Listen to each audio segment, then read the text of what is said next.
SIT ಅಧಿಕಾರಿಗಳಿಂದ H V Revanna ವಿಚಾರಣೆ ಬಹಳ ತೀವ್ರವಾಗಿ ನಡೀತಾ ಇದೆ. ಕೆಲವೇ ಹೊತ್ತಲ್ಲಿ ಜಡ್ಜ್ ಮುಂದೆ ಅವರನ್ನ ಹಾಜರುಪಡಿಸಲಾಗುತ್ತೆ.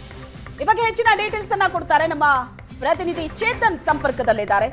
ಚೇತನ್, ಕೆಲವೇ ಕ್ಷಣದಲ್ಲಿ ಜಡ್ಜ್ ಮುಂದೆ ಎಚ್ ಡಿ ರೇವಣ್ಣರನ್ನ ಹಾಜರುಪಡಿಸಲಾಗುತ್ತೆ ಅಂತಲೇ ಹೇಳಲಾಗ್ತಾ ಇದೆ. ಬಟ್ ಎಕ್ಸಾಕ್ಟ್ ಎಷ್ಟೊತ್ತಿಗೆ ಕರ್ಕೊಂಡು ಹೋಗ್ತಾರೆ, ವೈದ್ಯಕೀಯ ತಪಾಸಣೆ ಕೂಡ ಆಗಬೇಕಾಗಿದೆ. ಸೊ ಇದೆಲ್ಲದರ ಬಗ್ಗೆ ಏನ್ ಡೀಟೇಲ್ಸ್ ಸಿಗ್ತಾ ಇದೆ?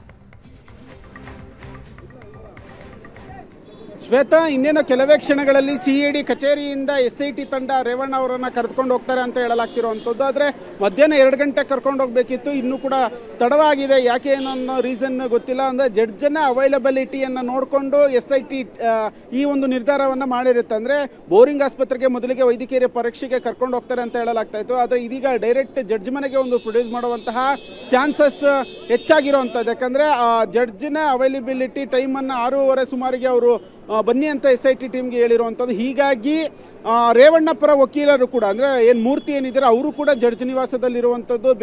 ಅವರು ಒಂದು ಅಪ್ಲಿಕೇಶನ್ ಹಾಕೋದಕ್ಕೆ ಎಲ್ಲ ರೀತಿಯ ಸಿದ್ಧತೆಗಳನ್ನು ಮಾಡ್ಕೊಂಡಿದ್ದಾರೆ. ಹೀಗಾಗಿ ಇನ್ನೇನೋ ಕೆಲವೇ ಕ್ಷಣಗಳಲ್ಲಿ ರೇವಣ್ಣ ಅವರನ್ನು ಡೈರೆಕ್ಟ್ ಇಲ್ಲಿಂದ ಕೋರಮಂಗಲದ NGV ಬಳಿ ಇರುವಂತಹ ಏನು ಜಡ್ಜ್ ನಿವಾಸಕ್ಕೆ ಕರ್ಕೊಂಡು ಹೋಗ್ತಾರೆ. ಜಡ್ಜ್ ಮುಂದೆ ಒಂದು ಪ್ರೊಡ್ಯೂಸ್ ಮಾಡಿ ಒಂದಷ್ಟು ಏನು PC ಕಸ್ಟಡಿ ಕೇಳ್ತಾರ ಏನು ಅನ್ನೋದನ್ನ ಕಾದು ನೋಡಬೇಕಾಗತ್ತೆ. ಅಂದರೆ PC ಕಸ್ಟಡಿ ಕೇಳಿದ್ರು ಕೂಡ ಬಹುತೇಕ ಇವತ್ತು ಅವರನ್ನು ಪೊಲೀಸ್ ಕಸ್ಟಡಿಗೆ ಕೊಡುವಂಥದ್ದು ಡೌಟ್ ಅಂತ ಹೇಳಲಾಗ್ತಾ ಇದೆ.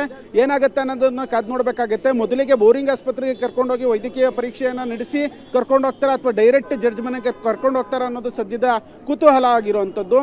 ಏನೆಲ್ಲ ಒಂದು ಅಪ್ಲಿಕೇಶನನ್ನು ಮಾಡ್ಕೋಬೇಕು, ಅಂದರೆ ಬೇಲಿಗೆ ಯಾವ ರೀತಿಯ ಒಂದು ಅಪ್ಲೈ ಮಾಡ್ಕೋಬೇಕು ಅದನ್ನು ಕೂಡ ರೆಡಿ ಮಾಡ್ಕೊಂಡಿದ್ದಾರೆ. ರೇವಣ್ಣ ಪರ ವಕೀಲರು ಕೂಡ ಇವಾಗ ಆಲ್ರೆಡಿ ಜಡ್ಜ್ ನಿವಾಸದ ಬಳಿ ಇರುವಂಥದ್ದು. ಅವರು ಬೇಲಿಗೆ ಏನು ಅಪ್ಲೈ ಮಾಡ್ಕೋಬೇಕು ಅದನ್ನು ಅವ್ರು ರೆಡಿ ಮಾಡ್ಕೊಳ್ತಾರೆ. ಮತ್ತು SIT ಅಧಿಕಾರಿಗಳು ಕೂಡ ಇವಾಗ ಅವರನ್ನು ಪ್ರೊಡ್ಯೂಸ್ ಮಾಡೋದಕ್ಕೆ ಎಲ್ಲ ರೀತಿಯಾದಂಥ ಒಂದು ಸಿದ್ಧತೆಗಳನ್ನು ಮಾಡ್ಕೊಂಡಿರುವಂಥದ್ದು.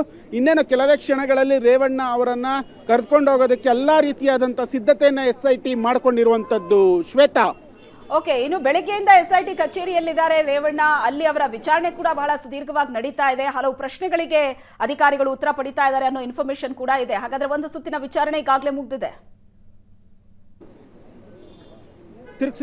ತಿರ್ಗ್ಸು ಬಂತಾ? ಇಲ್ಲ ಇವಾಗ ಬೆಳಗ್ಗೆಯಿಂದನೂ ಕೂಡ ಮುಂಜಾನೆಯಿಂದನೂ ಕೂಡ ರೇವಣ್ಣ ಅವರ ವಿಚಾರಣೆ ನಡೀತಿರುವಂಥದ್ದು. ಅಂದರೆ ಸಾಕಷ್ಟು ಒಂದು KR ನಗರದಲ್ಲಿ ದಾಖಲಾಗಿರುವಂತಹ FIR ಸಂಬಂಧಪಟ್ಟಂತೆ ಹಲವಾರು ಪ್ರಶ್ನೆಗಳನ್ನು ಮುಂದಿಟ್ಟು ಅಧಿಕಾರಿಗಳು SIT ಅಧಿಕಾರಿಗಳು ಇನ್ನು ಮಾಹಿತಿಯನ್ನು ಕೇಳ್ತಾ ಇದ್ದಾರೆ. ಮತ್ತು ಸಂತ್ರಸ್ತೆಯ ವಿಚಾರಣೆಯೂ ಕೂಡ ಆಗಿರುವಂಥದ್ದು. ಆಕೆಯ ಹೇಳಿಕೆಗೆ ಇದು ರೇವಣ್ಣ ಹೇಳಿಕೆಗೂ ಕೂಡ ಮ್ಯಾಚ್ ಆಗುತ್ತಾ ಅನ್ನೋದನ್ನು ಕೂಡ ಕಾದು ನೋಡಬೇಕಾಗತ್ತೆ. ಯಾಕಂದರೆ ಇವಾಗ ಆಲ್ರೆಡಿ ರೇವಣ್ಣ ಆಪ್ತನನ್ನು SIT ಅಧಿಕಾರಿಗಳು ವಶಕ್ಕೆ ಪಡೆದಿದ್ರು. ರೇವಣ್ಣ ಅವರ ಅಣತಿಯ ಮೇರೆಗೆ ನಾನು ಆಕೆಯನ್ನು ಕಿಡ್ನಾಪ್ ಮಾಡಿ ಅವ್ರ ಮನೆ ಬಳಿ ಬಿಟ್ಟು ಹೋದೆ ಅಷ್ಟೇ, ಅದ್ರ ಮೇಲೆ ನನಗೇನು ಗೊತ್ತಿಲ್ಲ ಅಂತ ಹೇಳಿಕೆಯನ್ನು ನೀಡಿರುವಂಥದ್ದು. ಹೀಗಾಗಿ KR ನಗರದ FIRಗೆ ಉರುಳಾಗುವಂತಹ ಎಲ್ಲ ಚಾನ್ಸಸ್ ಸಹ ಇರುವಂಥದ್ದು. ಏನಾಗುತ್ತೆ ಅನ್ನೋದನ್ನು ನೋಡಬೇಕಾಗತ್ತೆ. ಮತ್ತು ಪೊಲೀಸ್ ಕಸ್ಟಡಿಗೆ ಕೇಳೋದಕ್ಕೆ SIT ಕೂಡ ಸಿದ್ಧತೆಯನ್ನು ಮಾಡ್ಕೊಂಡಿರುವಂಥದ್ದು. ಆದರೆ ಇವತ್ತು ರಜಾ ದಿನ ಆಗಿರೋದ್ರಿಂದ ಒಂದು ದಿನದ ಮಟ್ಟಿಗೆ JCಗೆ ಕೊಟ್ಟು ಅವರನ್ನು ಬಾಡಿ ವಾರಂಟ್ ಮುಖಾಂತರ ಮತ್ತೆ ಒಂದು PC ಕಸ್ಟಡಿ ಕೇಳುವಂತಹ ಎಲ್ಲಾ ರೀತಿಯಾದಂತಹ ಸಾಧ್ಯತೆಗಳು ಇರುವಂತದ್ದು. ಶ್ವೇತಾ, ಓಕೆ, ಇಲ್ಲಿವರೆಗಿನ ಇನ್ಫಾರ್ಮೇಶನ್ ಪ್ರಕಾರ ಎಷ್ಟೊತ್ತಿಗೆ ಜಡ್ಜ್ ನಿವಾಸಕ್ಕೆ ಕರ್ಕೊಂಡು ಹೋಗಲಾಗುತ್ತೆ, ಅಂದ್ರೆ ಏನ್ ಟೈಮಿಂಗ್ ಕೊಟ್ಟಿದ್ದಾರೆ, ಅದ್ರ ಬಗ್ಗೆ ಏನಾದರೂ ಮಾಹಿತಿ ಸಿಗ್ತಾ ಇದೆಯಾ? 6:30ಗೆ ಕರ್ಕೊಂಡು ಹೋಗ್ತಾರೆ ಅನ್ನೋದ್ರ ಬಗ್ಗೆ ಇದೀಗ ಮಾಹಿತಿಯನ್ನು ಕೊಟ್ಟಿರುವಂಥದ್ದು.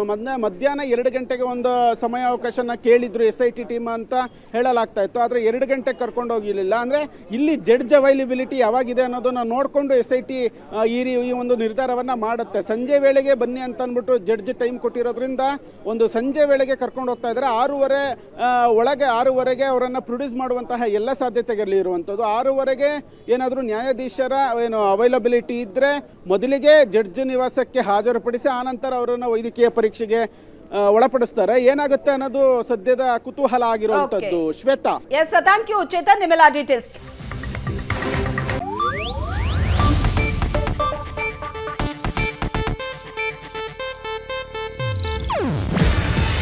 ಇದು ಏಷ್ಯಾನೆಟ್ ನ್ಯೂಸ್ ನೆಟ್ವರ್ಕ್ ಪ್ರಸ್ತುತಿ.